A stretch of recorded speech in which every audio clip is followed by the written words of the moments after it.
안녕하세요. 반갑습니다. 오늘 21페이지 할 차례죠. 자, 지난주에 공부한 내용이 공인중개사법의 목적, 그 다음에 용어정의, 중개대상물, 공인중개사 제도를 했습니다. 용어정의와 중개대상물 시험에 한 문제씩 출제되고 공인중개사 제도 한 문제 출제됩니다. 평균적으로. 용어정의가 중요합니다. 용어정의는 총칙이기 때문에 앞으로 계속 나옵니다. 이 법에서만 쓰고 있는 용어였습니다. 자, 그러면 21페이지 우리 서브노트 요약집 21페이지 중개사무소 개설 등록 그리고 결격 사유인데, 개설 등록이란 등록이라는 건 오를 등자, 등산할 때 등자입니다. 기록을 올리는 걸 등록이라고 합니다. 그래서 등록이라는 말은 뭐 대선 후보 등록, 지자체장 후보 등록, 또 등록이라는 말을 쓰고요. 의사, 약사, 변리사, 의사 등 변호사 등 모든 전문 직업인들 등록을 합니다. 그래서 등록을 한 자를 우리는 개업 공인중개사라고 불렀습니다. 개업 공인중개사. 자, 그래서 등록 절차라는 것은 쉽게 말하면 개업 절차입니다. 자, 그러면 그 21페이지 맨 위에 등록이란 일정한 사실이나 법률 관계를 행정청에 비치되어 있는 공적인 장부, 즉 등록대장에 기재하는 행위를 등록이라고 합니다. 등록한 자를 우리는 용어정의에서 개업 공인중개사라고 불렀습니다. 그래서 등록 절차란 개업 절차를 말합니다. 자, 그래서 등록 절차를 보도록 하겠습니다. 개업 절차인데 등록 절차를 일단 보고 다시 교재를 보고 보충하도록 하겠습니다. 등록을 하려면 먼저 무조건 공인중개사 자격을 취득해야 됩니다. 시험에 변호사는 자격 취득하지 않고 등록할 수 있다. X로 출제됐습니다. 변호사도 등록을 해야만, 자격을 취득해야만 등록할 수 있습니다. 자격 취득하고 실무 교육을 받아야 됩니다. 실무 교육은 뒤에 교육제도 다시 나옵니다. 등록 신청일 전 1년 이내에 시도지사가 실시하는 교육을 받아야 됩니다. 실무 교육의 유효기간은 1년입니다. 교육받고 1년 안에 개업 안 하거나 취직 안 하면 다시 받아야 됩니다. 그리고 그만두고 1년 안에 다시 취직하거나 개업하려면 교육 안 받아도 됩니다. 그리고 나서 사무소를 확보해야 됩니다. 사무소 건축물 대장에 기재되어 있는 사무소이어야 하고 소유권 확보가 아니라 사용권만 확보하면 됩니다. 면적 제한은 없습니다. 건축물 대장에 기재되어 있어야 되므로 가설 건축물, 무허가 건축물은 안 됩니다. 미등기 건물은 될 수도 있습니다. 이렇게 한 후에 등록 신청을 하는데, 등록 신청은 등록관청에 합니다. 등록관청에 등록을 신청하는데, 등록 신청을 하면 7일 이내에 등록 처분 및 통지입니다. 통지. 서면으로 통지입니다. 구두가 아니라 서면 문서로서 통지를 해주고, 통지받고 나면 이제 등록증을 받아야 됩니다. 등록증을 교부받고, 등록증을 교부받고 나면 업무를 개시할 수 있습니다.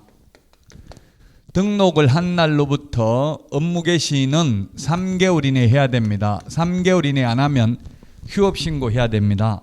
3월 초과해서 휴업신고도 안 하고 업무 개시도 안 하면 무단 휴업한 것으로 봐서 100만 원 이하의 과태료에 처할 수 있습니다.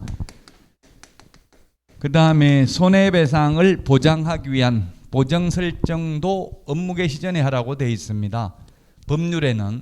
법률에는 포괄적으로 업무 개시제인데 시행규칙 5조 1항에는 보면 보정 설정 여부를 확인하고 지체 없이 등록증을 교부해야 된다. 지체 없이.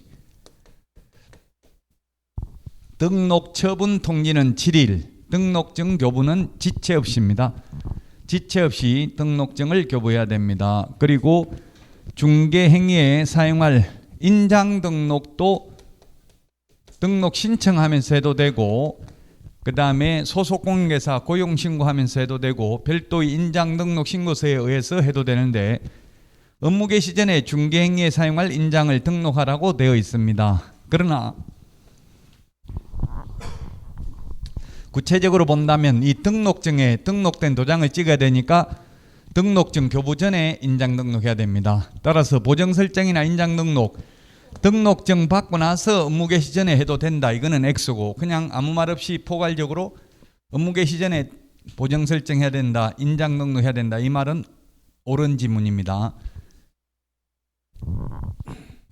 자, 그 다음에 시험에 출제됐던 기출문제인데, 등록 신청만 하고 이때 바로 중개업을 하면 무등록 중개업자입니다. 등록 신청하고 아직 등록 처분 있기 전에 중개업을 하면 무등록 중개업자다. 개업 공인중개사가 되는 시기가 언제입니까? 등록한 자죠. 등록을 해야 개업 공인중개사인데 등록하기 전에 하면 무등록 중개업자입니다. 그러나 이때 하면 무등록 아닙니다. 즉 등록 처분 통지 받고 나서 등록증도 안 받고 보정설정도 안 하고 인장 등록 안 하고 중개업을 해도 무등록 중개업자는 아니다. 다만 등록증 개시 의무 위반하면 100만 원 과태료, 보정설정 안 하면 임의적 취소, 인장 등록 안 하면 업무 정지 처분을 받을지언정 무등록 중개업자는 아니다. 이런 게 시험에 출제됐습니다. 그래서 현업에서 제가 이게 광주시에서 오포업에서 이거 무등록한 걸 한번 신고를 해봤는데, 예를 들면 등록 신청해놓고 이미 벌써 실무교육도 받고 자격증 따가지고 사무소도 다 확보하고 간판까지 다 달아놨어요. 그래서 손님 오면 현실적으로 손님 받는 경우가 많아요. 그래서 무등록 중개업자라고 신고하니까 등록관청에서 이미 등록 신청되어 있으니까 신경 쓰지 말고 네 일이나 하세요 이러더라고요. 그 현실적으로는 처벌을 거의 안 합니다. 이론적으로는 무등록 중개업자로 처벌받을 수 있다는 이야기입니다. 등록 신청만 하고 아직 등록 처분 있기 전에 중개업을 하면, 왜냐면 사무소도 다 확보해놓고 실무교육까지 다 받았으니까 당연히 거의 간판까지 다 달고 있거든요. 현실적으로는. 그래도 이론적으로는 이때 중개업을 하면 무등록 중개업자도 아직 등록 처분이 있기 전까지니까. 자, 이게 등록 절차를 개략적으로 봤고요. 그러면 이제 우리 교재 21페이지를 보고 다시 보충하겠습니다. 맨 위에 양가로 1번 등록관청입니다. 동그라미 1번에 보면 등록관청은 주소지가 아니고 사무소 소재지 시장 군수 구청장입니다. 만약에 여러분들이 이천시에 주민등록이 되어 있는데 광주시에 사무소 차리려면 광주시장이 등록관청입니다. 주소지가 아니고요. 만약에 용인시 처인구에, 이게 처인구가 좀 가깝죠. 용인시 처인구에서 만약에 중개업을 하려면 처인구청장이 등록관청입니다. 용인시장이 아니고. 그래서 공인중개사법상은 반드시 이 자치구의 구청장이 하는다 이런 말 나오면 무조건 X입니다. 공법에서는 자치구의 구청장이 하는 것도 있어요. 그러나 공인중개사법상은 자치구의 구청장이 하는다 나오면 무조건 X입니다. 즉 구가 있으면 무조건 모든 구청장이 등록관청이고, 지적법상 소관청도 마찬가지입니다. 소관청, 그 다음에 부동산 등기특별조치법상 금인해주는 금인기관도 마찬가지고요. 허가관청, 신고관청 모두 구가 있으면 모든 구청장이 해당 관청이라고요. 자치구의 구청장이 하는다 무조건 X. 구가 있으면 구청장이 등록관청이다. 주소지가 아닌 사무소 소재지 시장 군수구청장이다. 그래서 동그라미 2번에 있는 거 이거는 시험에는 뭐 거의 안 나옵니다. 이게 시험에 나오는 게 형평성에 어긋나잖아요. 제주도에 있는 사람은 분당이라고 하면 분당 판교는 서울인 줄 알고 성남은 저 강원도에 있는 줄 아는 사람도 있거든요. 그래서 이게 뭐 성남시 예를 들면 분당구면 분당구청장이 등록관청인데 시험에 나온 적은 없습니다. 밑에 예를 들어놨습니다. 지금 뭐 수원, 안양, 고양, 안산 이런 데는 구가 있으니까 해당 구청장이 등록관청이라는 뜻입니다. 그 다음에 동그라미 3번은 주소지가 아닌 사무소 소재지 시장 군수구청장이고요. 자, 양가로 2번 등록의 성질. 중개업 등록은 효력 요건이 아니고 적법 요건이다. 따라서 무등록 중개업자가 소개를 해도 거래계약은 효력이 있습니다. 다만 무등록 중개업자로서 처벌받을 뿐이라고요. 예를 들면 매도인이 있고 매수인이 있는데 이 매수인과 매도인 간의 계약을 누가 중개했냐면 무등록 중개업자가 중개를 했다 하더라도 이 계약은 효력이 있다. 유효하고 단지 무등록 중개업자는 처벌받을 뿐입니다. 그러나 이 무등록 중개업자의 보수 청구권은 인정되지 않습니다. 보수는 못 받습니다. 무등록 업자는. 그러나 업자가 아니고 우연한 기회에 한두 번 중개를 한 무자격자라도 사회통념상 과다하지 않는 보수는 받아도 된다. 업자라는 건 뭡니까? 업으로 하는 것, 직업으로 하는 것, 계속 반복하는 게 업자죠. 우연히 한두 번 하고는 보수를 받아도 상관없다. 사회통념상 과다하지 않는 보수는. 자, 그 다음에 동그라미 2번 대물적 행위가 아니라 대인적 행위입니다. 예를 들면 건축법상 건축허가는 대물적 허가입니다. 물건을 보고 허가내 줬기 때문에 건물 짓다가 건축주 변경 신고해가지고 새로운 건축주가 건물 지어도 되죠?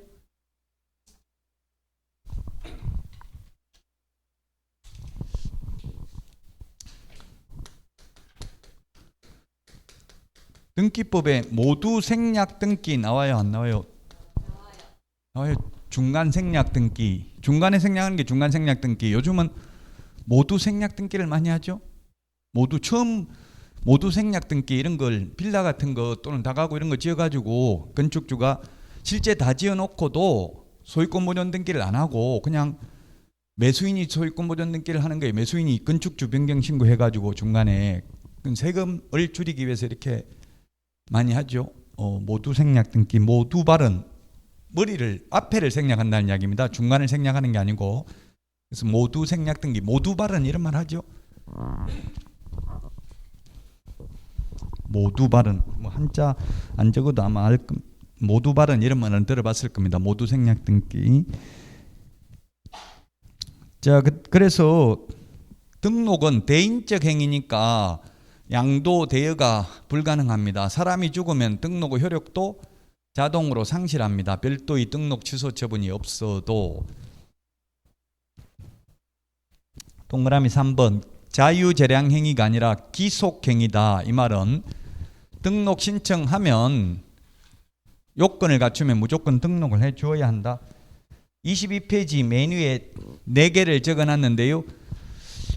이거 뭐 제가 기본서 강의하면서도 이 4개를 거의 말 안 했어요. 시험에 안 나왔으니까 한 번도. 이 4가지 빼고 22페이지 메뉴에 4가지 빼고는 무조건 등록해 줘야 된다. 이 4가지를 읽어보면 이거는 당연히 등록해 주면 안 되겠다. 변별력이 없으니까 시험에 안 나온다고요.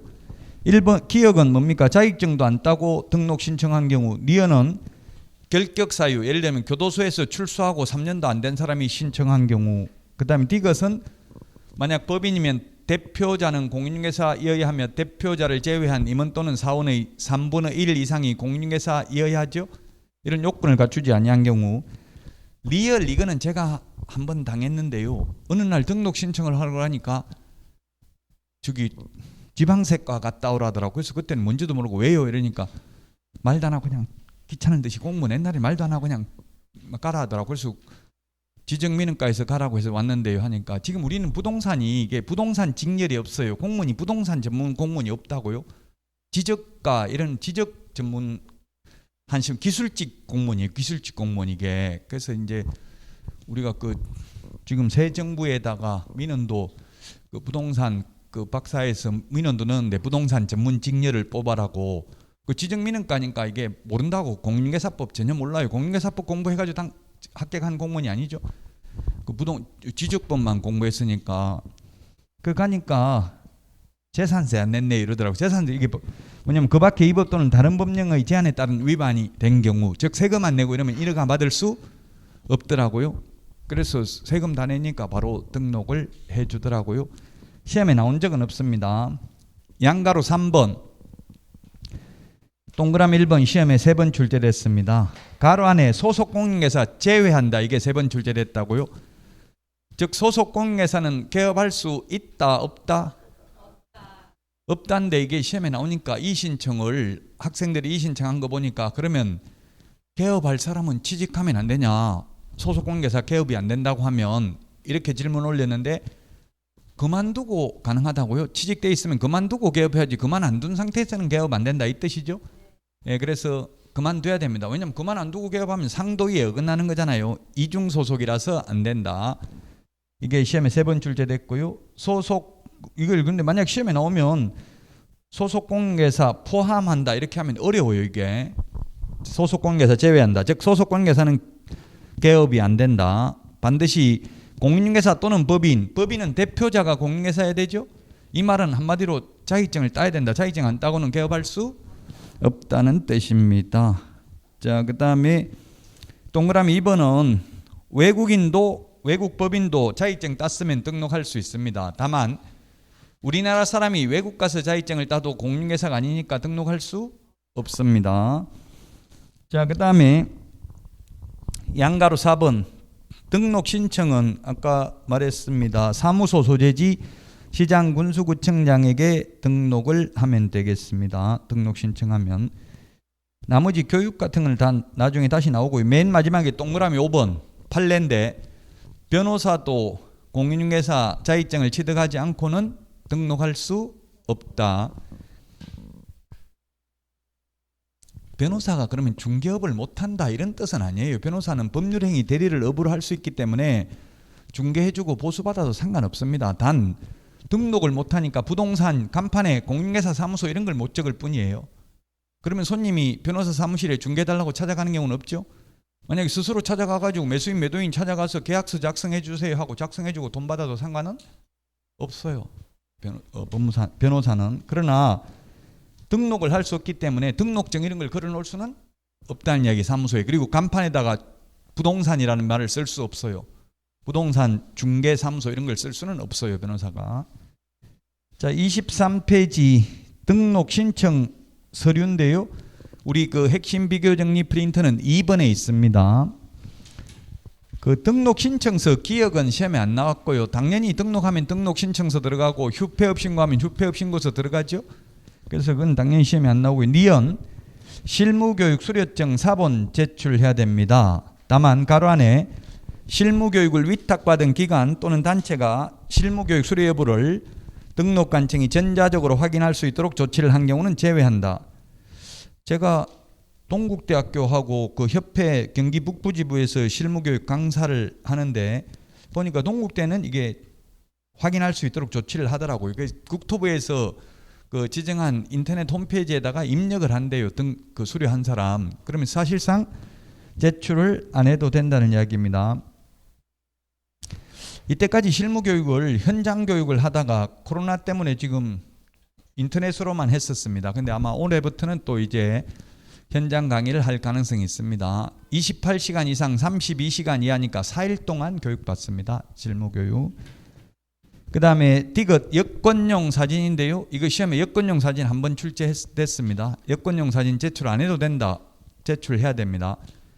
옛날에는 반명함판 사진이었습니다. 근데 지금은 여권용 사진으로 바뀌었습니다. 자, 그 다음에 리얼 이거 모든 사무소는 똑같습니다. 건축물 대장에 기재되어 있어야 됩니다. 무허가 건축물은 건축물 대장이 없습니다. 무허가 건축물 안 됩니다. 가설 건축물 안 됩니다. 미등기 건물은 건축물 대장이 있으면 가능할 수도 있습니다. 근데 가로 안에 준공검사, 준공인가, 사용승인, 사용검사 받은 건축물은 건축물 대장이 기재되기 전에도 중개사무소 가능합니다. 그리고 소유전세, 임대차 또는 사용대차 등의 방법에 의하여 사용권 밑줄 치세요. 소유권이 아니라 사용권을 확보해야 됩니다. 다만 건축물 대장이 기재되기 전에는 건축물 대장 기재가 지연되는 사유를 적은 서류도 제출해야 됩니다. 그 준공검사, 준공인가, 사용승인, 사용검사 받았으면 건축물 대장 기재 안 돼도 된댔죠? 이 준공검사, 준공인가, 사용승인, 사용검사의 의미는 똑같습니다. 뜻은 같은 뜻입니다. 공사 다 끝내고 사용해도 좋다는 취지의 검사죠. 근데 법마다 표현이 다를 뿐입니다. 건축법에서는 사용승인, 주택법에서는 사용검사, 기타법에서는 준공검사 이런 말을 많이 쓰죠. 공사 끝나고 하는 게 준공검사입니다. 지적 호기심이 있어야 돼. 제가 어릴 때 기억나는 게 박정희 전 대통령이 1979년도 삽교천 준공식에 갔다 오셔서 서거했다 이렇게 뉴스에 나오더라고요. 저는 어릴 때 뉴스에 준공이 뭘까, 이걸 공사하기 전에 처음 하는 게 준공이니까 공사 끝나고 하는 게 준공식일까, 이걸 준공식이 궁금했었어요. 그때는 인터넷이 없어서 찾아볼 수도 없고 그 사전도 국어사전도 찾기도 힘들고 그랬죠. 근데 요즘은 지금 뭐 휴대폰 가지고 검색만 해보면 바로바로 확인할 수 있으니까 공부하다가 모르는 단어 나오면 자꾸 휴대폰으로 검색해 보시라고요. 일단 그러면 여러 개가 올라와 있으니까 인터넷 있는 게 다 진실은 아닐 수도 있지만 대체로 그래도 진실에 부합하는 것들이 많아요. 대부분. 공사 끝나고 하는 게 준공이라고요. 결론은 사용검사, 준공검사 다 같은 뜻입니다. 뜻은. 자, 이 네 가지 서류 제출해야 되고요. 그 다음에 외국 법인인 경우는 네 가지 외에 추가로 더 제출해야 되는 서류가 동그라미 갑은 결격 사유에 해당되지 않냐을 입증하는 서류를 제출해야 됩니다. 우리나라 사람은 등록관청이 직접 결격 사유에 해당하는지를 확인할 수 있습니다. 교도소 갔다 왔는지 이런 걸. 근데 외국 사람은 확인할 길이 없죠. 그 외국인 스스로 입증해야 되는데 그게 그 국가에 주재하는 대한민국 영사관이 확인하는 공정서류나 증명서류 또는 아포스티유 확인서를 제출해야 됩니다. 둘 중에 하나를 제출하면 됩니다. 이게 결격 사유에 해당되지 않냐을 입증하는 서류입니다. 갑은, 납은. 그 다음에 동그라미 B협에 외국 법인인 경우에는 상법 614조 규정에 의해서 영업소 등기를 증명하는 서면, 시험에 상법 614조 규정에 의해서 영업소 등기를 증명하는 서면을 외국 법인은 제출해야 된다. 이게 딱 한 번 출제됐어요. 그 상법 614조는 뭔지 몰라도 돼요. 왜냐하면 상법이 우리 시험 범위는 아니기 때문에. 자, 따라서 그 밑에 박스에 있는 게 보정설정 증명서류, 신원증명서, 인감증명서 제출하는 서류 아니고요. 동그라미 니은에 자격증도 제출하는 서류가 아니고 법인 등기사항 증명서도 제출하지 않는다는 이야기입니다. 자격증 제출하지 않는다는 것은 우리 프린트 51번에 동그라미 1, 2, 3번에 있습니다.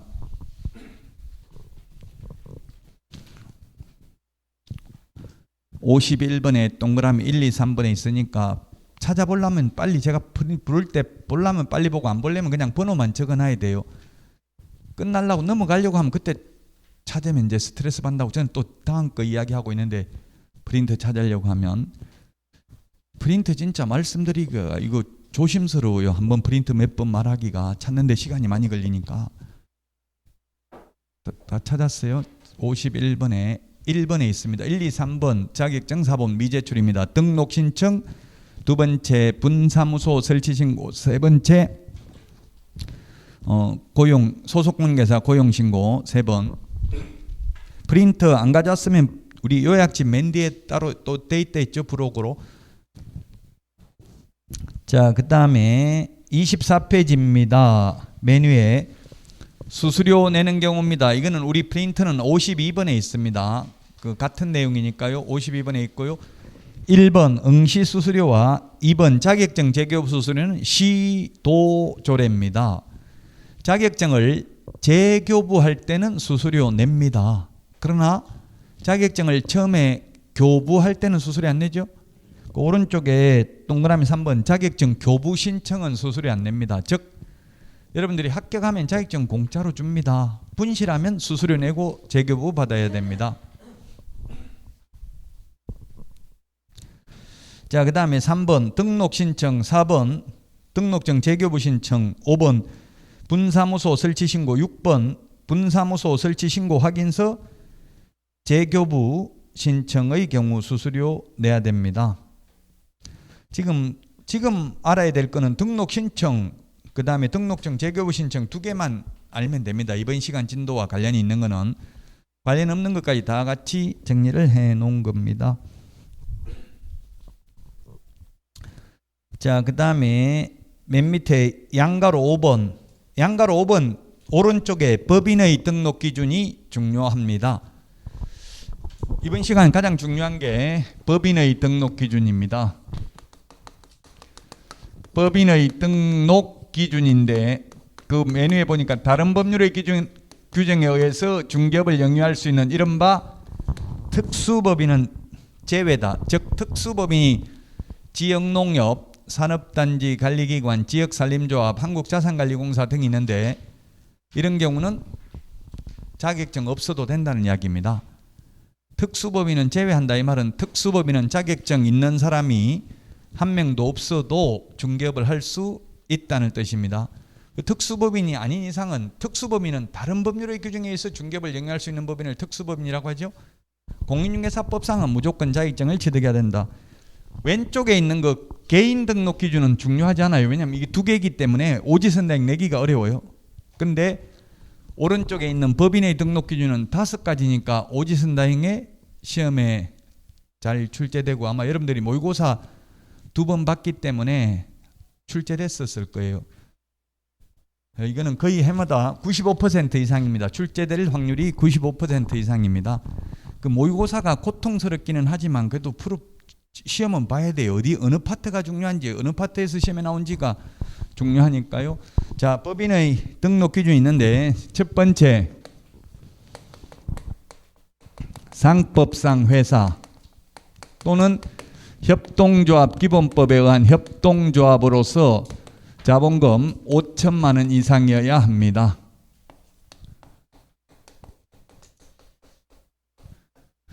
상법상 회사는 주식회사, 합자, 한명회사, 유한회사, 유한책임회사가 있습니다. 그 주식회사 종류 5개 암기할 필요는 없는데 다만 주식회사로서 자본금 5천만 원 이상이어야 한다. 기출문제 X였습니다. 꼭 주식회사일 필요는 없습니다. 상법상 회사이면 됩니다. 또 협동조합 기본법에 의한 협동조합도 법인이 될 수 있는데 단 사회적 협동조합은 제외. 이게 시험에 나왔어요. 사회적 협동조합 포함 X. 사회적 협동조합은 영리법인이 될 수 없습니다. 사회적 협동조합 제외고요. 자본금은 5천만 원 이상입니다. 보정설정금액은 법인 2억 원 이상이죠. 보정설정금액은 2억, 자본금은 5천만 원 이상. 자, 그 다음에 두 번째 법제 14조 업무만을 영위할 목적으로 설립될 것. 시험에 뭐뭐만 뿐 하나여 절대로 어떠한 경우에도 이런 지문이 나오면 80% 이상은 X입니다. 그래서 시험에 중개업만을 영위할 목적으로 설립될 것 X. 중개업 외에도 우리 프린트 24번에 보면 6가지를 겸업할 수 있습니다. 6가지는 겸업할 수 있다.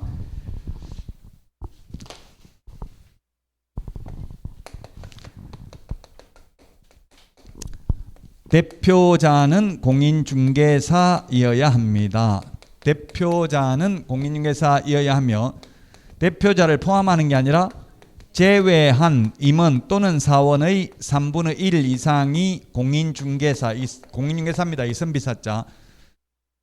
여러분들은 교재 가지고 있으니까 제가 다 안 적어도 알 수 있을 것입니다. 대표자는 공인중개사이어야 한다. 이게 사실은 외국 법인을 견제하기 위한 수단입니다. 외국 사람이 자격증 취득한 사람 거의 없잖아요. 그래서 우리나라에 외국 법인이 거의 못 들어오고 있어요. 지금 가까운 일본만 해도 빅브라더라고 해서 대형 법인들이 매매는 거의 독점하고 있습니다. 가까운 홍콩, 일본도 당연히 유럽, 미국, 호주, 뉴질랜드, 캐나다 이런 나라 전부 법인 비율이 60%가 넘더라고. 제가 가서 현지에서 물어보니까 법인 비율이 얼마나 되냐 물어보니까 정확한 통계는 아닐 수 있지만 근데 우리나라는 법인 비율이 1%도 안 돼요.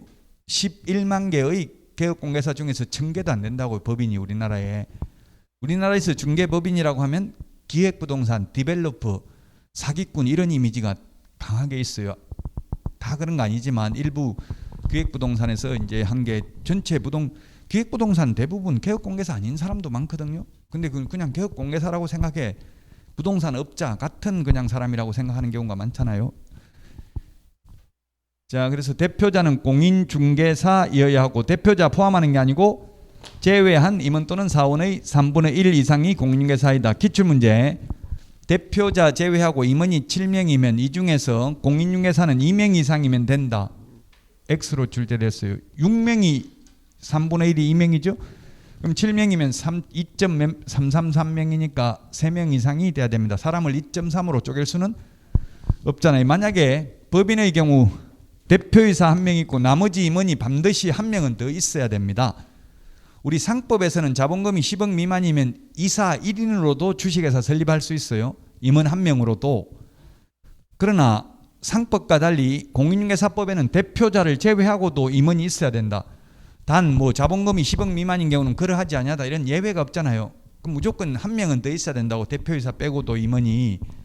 그럼 임원이 총 2명이 있으면 대표이사 있고 또 1명 임원이 있으면 2명이 있으면 이 중에 공인중개사는 몇 명 이상 해야 돼요? 1명, 2명. 답은? 둘 중에 하나 답이라고. 1명 아니면 2명. 둘 다 공인중개사야 되죠. 대표자 공인중개사야 되고 나머지 1명 3분의 1인데 사람을 3분의 1로 쪼갤 수는 없으니까 둘 다 공인중개사여야 합니다. 자, 그 다음에 네 번째. 모든 임원, 사원, 전원 및 분사무소 책임자가 실무교육을 받아야 됩니다. 책임자 실무교육 받아야 됩니다. 물론 소속공인중개사도 실무교육 받아야 됩니다. 공인중개사법상은 모든 임원, 전원 자격증 없어도 받아야 됩니다. 그러나 매수 신청 대리 실무교육은 법인의 경우 대표자만 받죠. 교육제도는 우리 프린트 53번에 교육제도 5개가 정리되어 있습니다.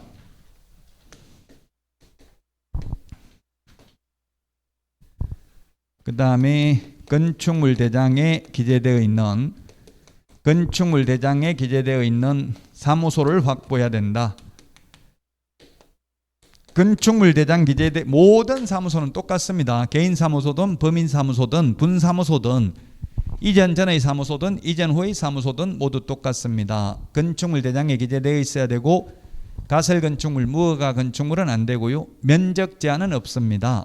소유권을 꼭 확보해야 되는 건 아니고 사용권을 확보해야 된다. 물론 소유권을 확보했다고 해서 안 되는 건 아니죠. 즉 자기 건물에서 해도 되고 중개사무소를 남은 건물에서 해도 된다는 이야기입니다. 그 인터넷에 시험에 나온 적은 없는데 아파트에서 중개사무소 가능합니까? 나는 인터넷으로만 할 건데 어차피 오프라인에서 사람 받을 거 아니니까 아파트에서 등록해놓고 가능한 집을 알려주십시오. 저한테 인터넷에 질문하던데 가능해요? 불가능해요? 공인중개사법에는 가능하다는 말도 없고 불가능하다는 말도 없습니다. 그러면 가능할까요? 불가능할까요? 건축물 대장에 아파트도 건축물 대장 있죠? 가능해요? 불가능해요? 그러면 왜 불가능해요? 불가능합니다. 건축법에 위반되기 때문에 불가능합니다. 우리가 건축법에서 건축물의 용도 분류 29개를 배우고 있죠. 단독주택, 공동주택, 1종 건생, 2종 건생 이런 게 있잖아요. 그럼 중개사무소는 바닥면적 합계가 30제곱미터 미만이면 1종 근린생활시설, 30제곱미터 이상, 500제곱미터 미만은 2종 건생, 500제곱미터 이상은 업무시설, 1000제곱미터 이상은 판매시설에서만 가능합니다. 그래서 아파트에서는 안 됩니다. 아파트가 공동주택이죠. 건축부에 저촉되기 때문에 안 됩니다. 저도 학원 강사하겠다고 사업자 등록 내놨어요. 아파트에. 가능하더라고요. 사업자 등록. 근데 중개사무소 사업자 등록은 아파트에 안 된다고요. 이는 별도의 사무소가 있어야 됩니다.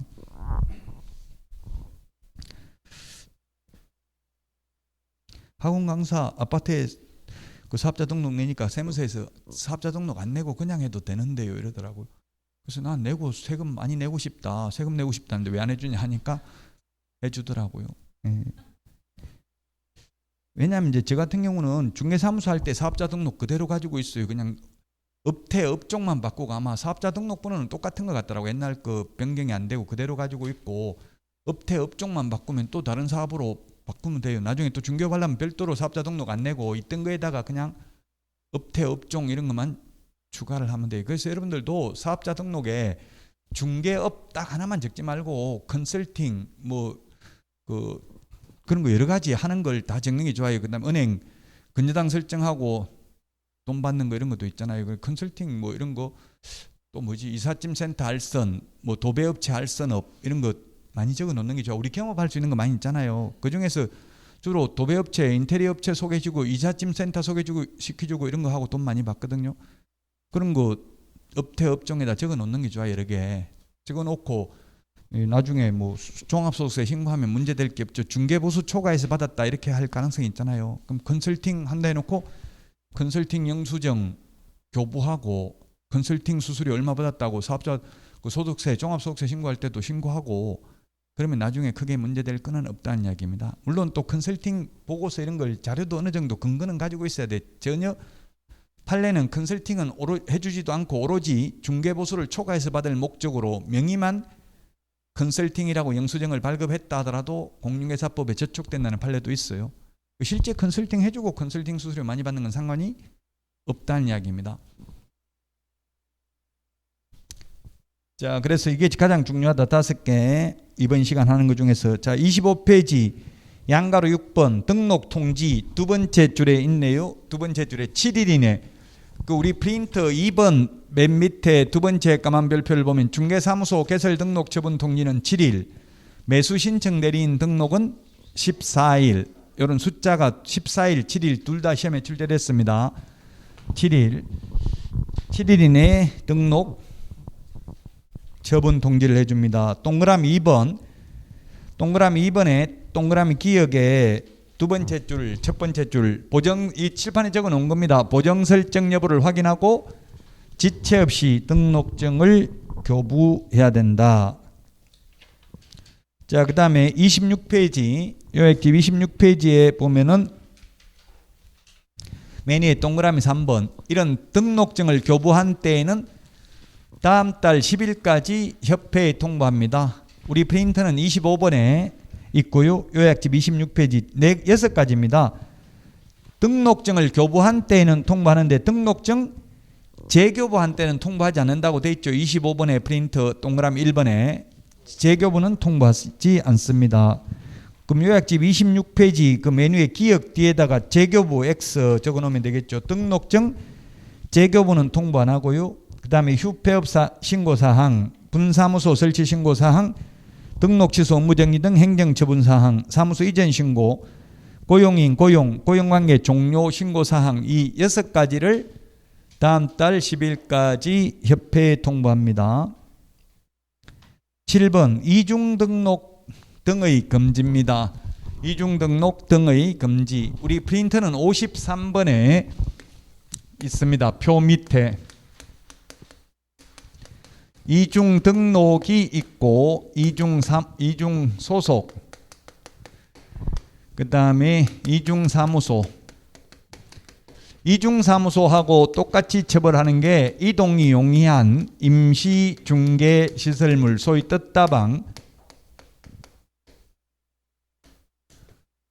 요즘은 뜻다방 아파트 같은 거는 거의 없더라고요. 전매 제한이 되니까. 이천은 전매 제한 안 되죠? 돼요. 이천도 아파트 분양권? 예? 없다고요? 아직 못 한다고요, 전매를? 해도 된다는 이야기죠. 바로 분양받자마자 바로 팔아도 되죠. 예, 분양가가 비싼 경우는 그래요. 근데 분양가 상한제 적용되는 거는 전매 제한이 있어요.